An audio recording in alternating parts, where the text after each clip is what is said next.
नमस्कार दोस्तों, हमारे इस चैनल में आपका स्वागत है। दोस्तों, कहानी पसंद आए तो वीडियो को लाइक करें। एक ठंडी और सुनसान रात थी। चांद बादलों के पीछे छिपा हुआ था और हवा में हल्की सी सिहरन थी। पहाड़ों के बीच बसा एक छोटा सा गांव दुर्वा अपनी अनोखी कहानियों और रहस्यमय घटनाओं के लिए जाना जाता था। इस गांव में हर घर, हर गली, हर पेड़ के साथ एक कहानी जुड़ी हुई थी। लेकिन इनमें से एक कहानी ऐसी थी जिसने पूरे गांव को भयभीत कर रखा था।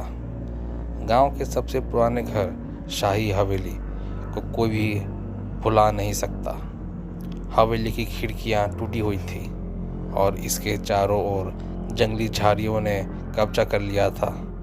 लोग कहते थे कि वहाँ कुछ ऐसा था जिसे समझना इंसान के बस की बात नहीं थी। राघव, एक युवा पत्रकार जो हमेशा सच्चाई की खोज में रहता था, इस गांव के रहस्यों को उजागर करने के लिए यहाँ पहुँचा। उसने सुना था कि शाही हवेली में कुछ असामान्य घटनाएं होती हैं। स्थानीय लोग बताते थे कि वहाँ रात में किसी के रोने की आवाज़ें आती हैं और कोई लोग जो हवेली में गए वे फिर कभी वापस नहीं लौटे। राघव के अंदर का जिज्ञासु पत्रकार इन कहानियों को जांचना चाहता था। गांव में पहुंचकर उसने बुजुर्गों और स्थानीय निवासियों से बातचीत की। उन्होंने उसे चेतावनी दी, बेटा, हवेली में मत जाना।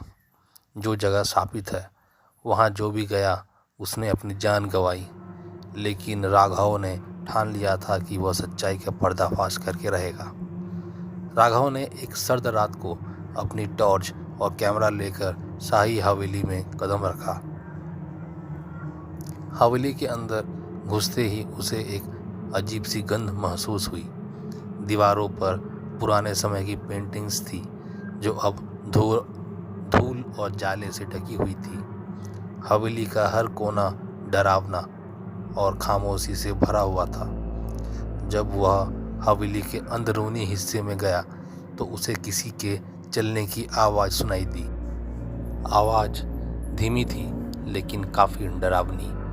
राघव ने सोचा कि यह उसका भ्रम है। उसने टॉर्च की रोशनी को चारों ओर घुमाया, अपने कैमरे में सब कुछ रिकॉर्ड करने लगा। तभी अचानक से एक दरवाज़ा अपने आप खुल गया। उस दरवाजे के पीछे एक छोटा सा कमरा था। कमरे के बीचों बीच एक पुरानी मेज थी जिस पर एक डायरी रखी हुई थी। राघव ने उस डायरी को उठाया और पढ़ना शुरू किया। डायरी में एक महिला के दर्द भरे शब्द लिखे हुए थे। मेरा नाम तारा है। मैंने इस हवेली में अपनी पूरी ज़िंदगी बिताई है, लेकिन अब ये हवेली मेरे लिए एक पिंजरा बन चुकी है। मेरे पति ने मुझे इस जगह पर बंद कर दिया है और मेरी आत्मा को इस दर्द से मुक्ति चाहिए। राघव को एहसास हुआ कि यह डायरी उस महिला की थी जिसकी कहानी पूरे गांव में प्रचलित थी। लोग कहते थे कि तारा को उसके पति ने मार डाला था और उसकी आत्मा अब भी यहाँ भटक रही है। जैसे ही राघव ने डायरी के पन्ने पलटने शुरू किए, कमरे का माहौल बदलने लगा। ठंडी हवा चलने लगी और उसे किसी के होने का एहसास हुआ। उसने मुड़कर देखा तो सामने एक सफ़ेद साड़ी में लिपटी एक महिला खड़ी थी। उसकी आंखें लाल थी और उसका चेहरा दर्द और गुस्से से भरा हुआ था। तारा की आत्मा ने धीरे धीरे राघव की ओर बढ़ना शुरू किया। राघव ने डरते हुए पूछा, तुम कौन हो? तुम क्या चाहती हो? तारा की आत्मा ने कहा, मैं मुक्ति चाहती हूँ।